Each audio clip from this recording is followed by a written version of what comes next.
Hi all, welcome back to my channel. I am A. Sindhu Devi, Assistant Professor in the Department of Computer Science and Business System, working in Jerusalem College of Engineering. We can move into the video now. Welcome. Today, we're diving into memory and input-output systems, the backbone of how computers store data and communicate with the outside world. This session, part of Unit 5, will explore key concepts that keep our devices running smoothly. Let's get started with the fundamentals behind memory and I/O operations. Virtual memory is a clever way computers handle programs that are bigger than the physical RAM they have.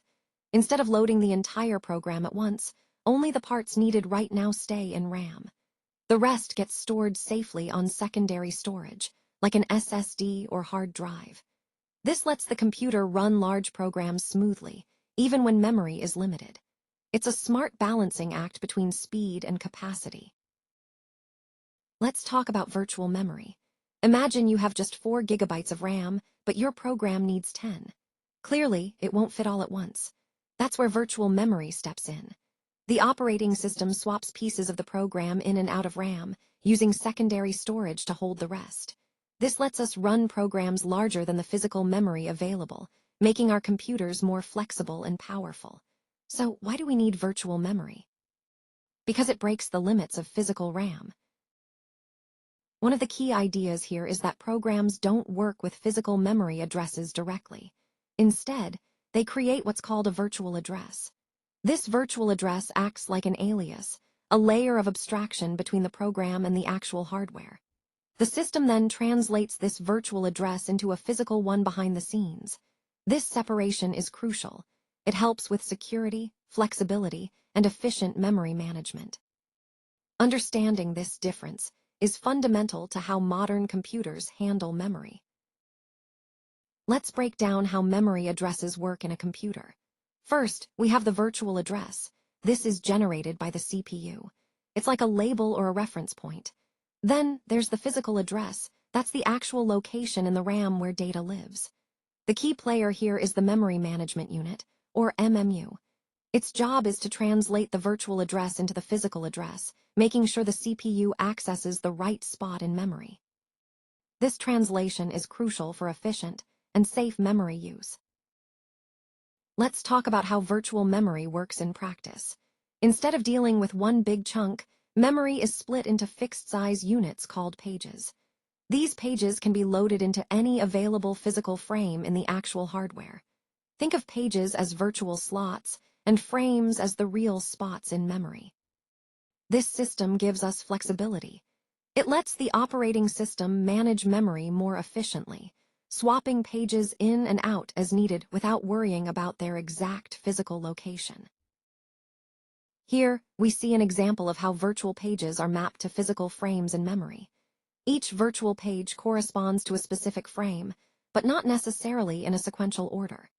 This mapping is managed by the page table, which the operating system maintains. The page table acts like a translator, keeping track of where each virtual page lives in physical memory, ensuring that the system can find data efficiently and correctly. Let's break down what makes up a virtual address. It's split into 2 parts, the page number and the page offset. The page number points us to the specific virtual page we want to access. Meanwhile, the offset tells us the exact spot within that page. When translating addresses, the page number helps us look up the page table, but the offset stays the same. This structure is key to how virtual memory works behind the scenes. Let's think about how we translate page numbers into frame numbers. The key idea here is that while the page number changes, the offset stays the same. This means we're shifting our reference point without altering the baseline. It's a simple but powerful concept. Keeping the offset constant lets us map pages to frames smoothly and accurately. This approach keeps everything aligned, making the process more predictable and easier to manage. So, what happens when the page we need isn't already in RAM? That's what we call a page fault. It's basically the system's way of saying, "Hold on, I need to fetch this data first." When a page fault occurs, the computer has to pause and load the required page from slower storage into RAM before it can continue. This process is critical to how virtual memory works, balancing speed and capacity behind the scenes. When RAM is full and a page fault happens, the operating system has to make room by removing a page already in memory. This process is called page replacement. There are a few common algorithms for deciding which page to remove. FIFO, or first in, first out, kicks out the page that's been in memory the longest. LRU, least recently used, removes the page that hasn't been accessed for the longest time. And the optimal algorithm, which is more theoretical, removes the page that won't be needed for the longest time ahead. Every time a program accesses memory, the processor needs to translate virtual addresses to physical ones. Doing this by checking the full page table each time would be too slow. That's why processors use a small, superfast cache called the TLB, the Translation Look-Aside Buffer. The TLB stores recent address translations, so the processor can skip the slow lookup and keep things moving quickly. It's a clever shortcut that speeds up memory access dramatically. Let's talk about how the Translation Look-Aside Buffer, or TLB, works. When there's a TLB hit, it means the translation we need is already stored there, so things happen faster. But if there's a TLB miss, the translation isn't found in the buffer. That means the system has to check the page table, which takes more time. This simple hit or miss process has a big impact on overall performance. Let's talk about the virtual memory system, a key concept that lets computers use more memory than they physically have. It creates an illusion of a large, continuous memory space by swapping data between fast RAM and slower storage. This system helps programs run smoothly, even when memory demands are high.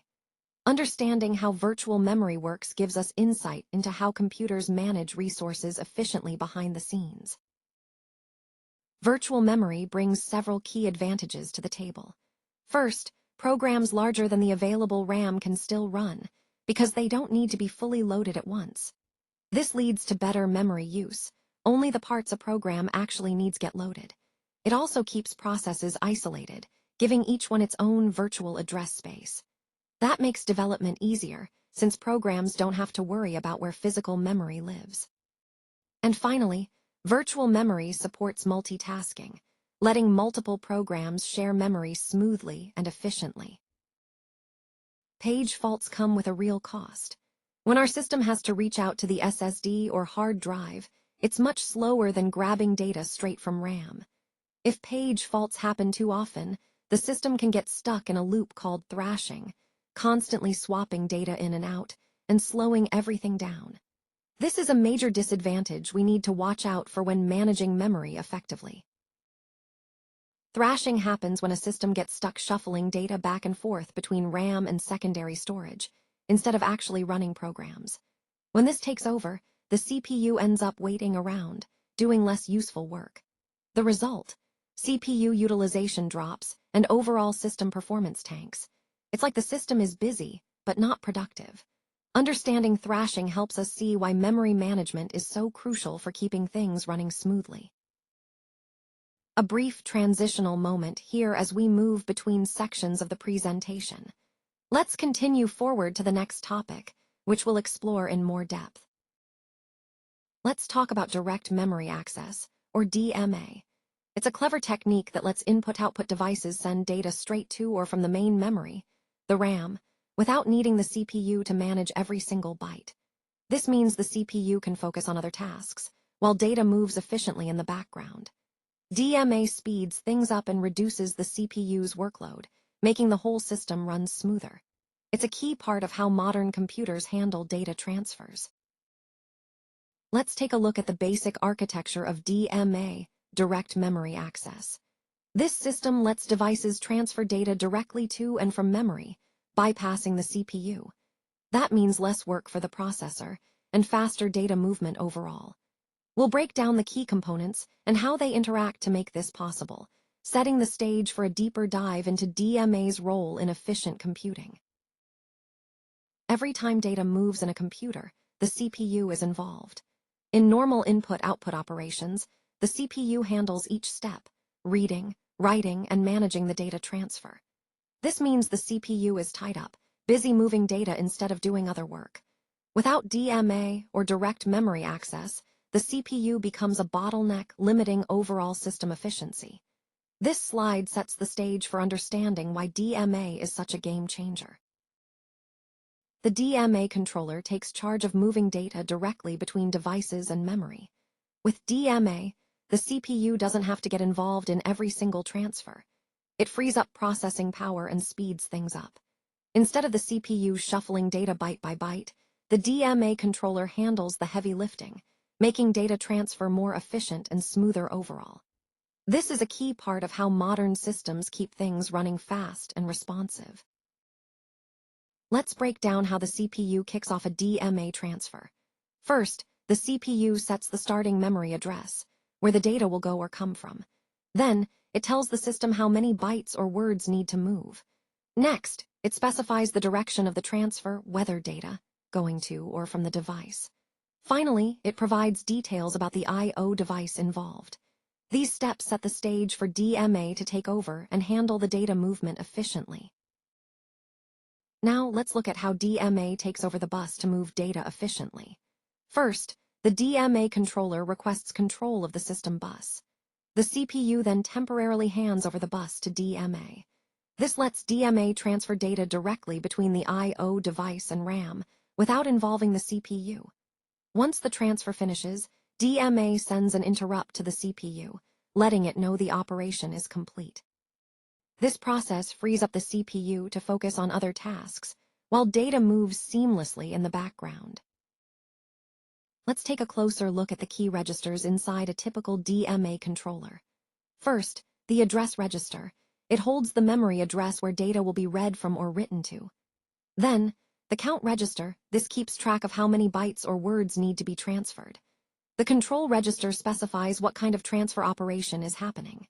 And finally, the status register. It tells us the current state of the DMA, whether it's busy, complete, or if there's an error. These registers work together to make direct memory access smooth and efficient. Let's look at 3 common modes for DMA transfers. First, burst mode. Here, DMA grabs the bus and moves a large block of data all at once. It's fast, but the CPU has to wait longer because it can't use the bus during that time. Next, cycle stealing. DMA and the CPU take turns using the bus, transferring one piece of data at a time. This way, both share the bus more fairly. Finally, transparent mode. DMA only transfers data when the CPU isn't using the bus at all, so it never interrupts the CPU's work. Each mode balances speed and CPU access differently. When it comes to moving data around, there are 2 main approaches: programmed I/O and DMA. Programmed I/O keeps the CPU deeply involved, controlling every step, which slows things down and adds overhead. DMA, or direct memory access, takes that burden off the CPU, letting data transfer happen faster and more efficiently. Especially with large data transfers, DMA shines, handling the heavy lifting while the CPU focuses elsewhere. This comparison highlights why DMA is often the better choice for performance. An I/O interface acts as the bridge between the CPU and external devices like keyboards, printers, or network hardware. It's responsible for moving data back and forth, sending control signals, and keeping track of status information. Most importantly, it makes sure the CPU and these devices stay in sync, so everything runs smoothly without any hiccups. This interface is essential for seamless communication within the system. Let's talk about parallel interfaces. Here, multiple bits move at the same time, each on its own data line. So if you have an 8-bit parallel interface, you're transferring 8 bits all at once. This makes data transfer faster compared to sending bits one by one. It's like having several lanes on a highway instead of just one. More cars can go through simultaneously. This approach is common when speed is key and the hardware supports multiple lines working together. Let's look at an example to understand this better. Imagine we have the data 10,110,110. All 8 bits can be sent at once. This means a high data transfer rate, especially over short distances since multiple bits move together. But there's a trade-off. It needs more wires, which makes it more expensive. Plus, keeping signals synchronized gets tricky as the distance grows. So it's a powerful method, but with some practical limits. Let's break down the key differences between parallel and serial interfaces. Parallel transfers multiple bits at once, using more data lines, which makes wiring complex and costs higher. Serial, on the other hand, sends one bit at a time, with fewer lines, simpler wiring, and lower cost. When it comes to long-distance communication, serial is more suitable. Think of a parallel printer interface versus USB or UART. That's the practical side of these two approaches. With interrupt I/O, the CPU isn't stuck constantly checking if a device is ready. Instead, the device takes the initiative. It sends an interrupt request to the CPU when it needs attention or when a task is done. This way, the CPU can focus on other work and respond only when necessary, making the whole system more efficient. It's a smarter way to handle communication between the CPU and I/O devices. Let's talk about programmed I/O here. The CPU keeps checking the device status over and over. This constant checking is called polling. The problem? The CPU ends up wasting a lot of time just waiting and watching, instead of doing other work. This approach contrasts with interrupt I/O, where the device signals the CPU only when it needs attention. Understanding this difference helps us see why programmed I/O can be inefficient in many situations. When the CPU can perform other tasks while waiting for input or output, it's working more efficiently. Instead of constantly checking if something needs attention, the CPU gets notified only when it actually does. This approach, called interrupt-driven I/O, frees up valuable processing time and keeps the system running smoothly. It's a smarter way to handle communication between the CPU and devices, making sure resources aren't wasted on unnecessary waiting. Let's talk about what happens when we interrupt an input-output operation. This sequence is all about pausing or stopping a process that's waiting on data, maybe from a disk or a network. Interrupting I/O lets the system regain control, handle other tasks, or respond to urgent events. It's a key part of keeping everything running smoothly, especially when delays or errors pop up during data transfers. An interrupt service routine, or ISR, is a special kind of code that the CPU runs whenever an interrupt happens. Think of it like an urgent message that demands immediate attention. For instance, when you press a key on the keyboard, the CPU pauses what it's doing and jumps to the ISR to handle that input quickly. This ensures the system responds in real time, keeping everything running smoothly. Both interrupt-driven I/O and DMA help cut down on unnecessary CPU work, but they do it in different ways. Interrupt I/O involves the CPU more. It handles transfers through its registers and gets notified during or right after each I/O event. DMA, on the other hand, takes control away from the CPU almost entirely, moving large blocks of data directly between memory and the device, and only alerts the CPU once the transfer is done. Each method suits different needs, depending on transfer size and timing. To wrap up, let's remember the simple distinction between interrupt I/O and DMA. With interrupt I/O, the CPU gets a direct call for attention. With DMA, the data moves on its own, and the CPU only hears back when the job's finished. It's a small difference, but a powerful one. Thank you for watching my video. Please do like, share and subscribe my channel for more videos.